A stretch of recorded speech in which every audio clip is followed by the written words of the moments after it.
आम आदमी diesel petrol के दाम से बहुत ज़्यादा परेशान है, जैसे कि आप लगातार देख भी रहे हैं। तो किसान आंदोलन अपने नेताओं के संग्राम से, आपसी संग्राम से चलते परेशान हो गया है।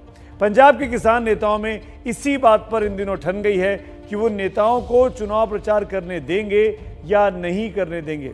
चाहे पंजाब हो या फिर उत्तर प्रदेश, यहाँ पर चुनाव होने वाले हैं।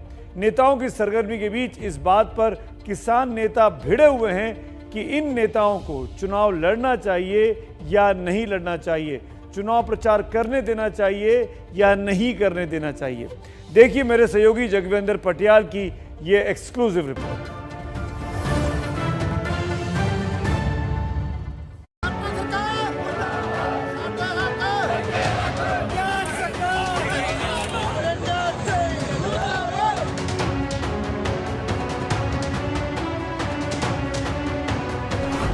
पंजाब के तरनतारन में किसान नेता चढ़ूनी की इस रैली ने किसान मोर्चा के हुक्म की हवा निकाल दी। 10.5 महीने पहले जब किसान आंदोलन शुरू हुआ तो शायद किसानों को भी अंदाजा नहीं रहा होगा कि यह आंदोलन इतना लंबा चलेगा। इतना ही नहीं, आंदोलन के बीच ही पंजाब में चुनावी घंटी भी बजने लगेगी, लेकिन चुनावी तैयारियों और रैलियों को लेकर ही किसान नेता बंट गए हैं। जहां संयुक्त किसान मोर्चा के बलवीर सिंह राजवाल कह रहे हैं कि वो किसी भी पार्टी को पंजाब में रैली नहीं करने देंगे, तो वहीं भारतीय किसान यूनियन के जोगिंदर सिंह उग्राहा कह रहे हैं कि ऐसे कैसे किसी को रोक देंगे रैली करने से। पोलिटिकल पार्टियां च भी भले मानस नहीं बैठे अपने विरोधी नूं बदनाम करने वास्ते, ਉਹਦੇ ਵਾਸਤੇ ਝੰਡੇ ਸਾਡੇ ਆਮ ਮਿਲਦੇ ਨੇ, ਕਿਤੇ ਵੀ ਦੁਕਾਨਾਂ ਤੋਂ ਮਿਲਣ ਲੱਗ ਪਏ।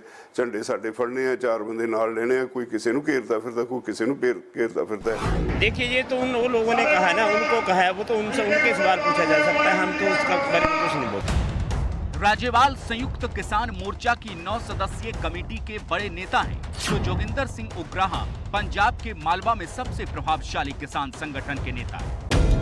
राज्यपाल किसी पार्टी के चुनाव प्रचार के विरोध में हैं, तो उग्राहा को इससे गुरेज नहीं है। वहीं राज्यपाल हरियाणा के किसान नेता गुरनाम सिंह चढ़ूनी के चुनाव लड़ने के खिलाफ हैं, तो उग्राहा को चढ़ूनी के फैसले पर ऐतराज नहीं है। दरअसल ये सारा विवाद तभी शुरू हुआ जब शिरोमणि अकाली दल की रैलियां शुरू हुई। राज्यपाल ने इस पर ऐतराज जताया तो पहले सुखबीर सिंह बादल ने रैली रोक दी, लेकिन फिर सवाल उठा कि जब उत्तर प्रदेश और दूसरे राज्यों में चुनावी रैलियां हो रही हैं, तो पंजाब में ही रैलियों पर रोक क्यों? अकाली दल का आरोप है कि कांग्रेस और आप की रैलियां तो हो रही हैं, सारा विरोध उनसे ही है। चंडूनी साहब कहते इलैक्शन लड़नी है, ठीक है जी, फिर तो की मंशा ਉਹ ਤੋਂ ਹੀ ਸਪਸ਼ਟ ਹੈ ਜੀ।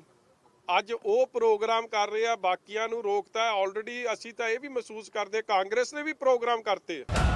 पंजाब में करीब 11 लाख किसान परिवार हैं और हर चुनाव में उनके वोट ही किसी राजनीतिक दल के लिए चंडीगढ़ का रास्ता आसान बनाते हैं। इस बार चूंकि तीनों कृषि कानूनों को लेकर किसान लगातार सड़कों पर है, इसलिए हर पार्टी उनके साथ खड़ी नजर आना चाहती है। जहां बीजेपी के स्वाभाविक विरोधी होने के कारण कांग्रेस को लगता है कि वही किसानों की सच्ची हितैषी है, वहीं अकाली दल भी अपनी कुर्बानी की कथा लिए घूम रहा है कि उसने किसानों के सुर में सुर मिलाने के लिए मोदी सरकार में मंत्री पद ठुकराया। लेकिन सवाल चुनाव का है और सवाल किसानों के वोट का है, इसलिए कांग्रेस ने कृषि कानूनों के लिए बादल परिवार को ही कटघरे में खड़ा कर दिया। केंद्र के 3 काले कानून, इनकी नींव बादलों ने रखी। इनके ब्लूप्रिंट से सेध लेके, दिशा निर्देश लेके, किसानों के लिए आंदोलन उनके अधिकारों का हलफनामा है और नेताओं के लिए चुनाव उनकी संभावनाओं का इम्तिहान। अब देखिए कि किसानों की बिसात पर कौन पार्टी खरी उतरती है और किसान किसके साथ खड़े होते हैं। चंडीगढ़ से जगविंदर पटियाल की रिपोर्ट।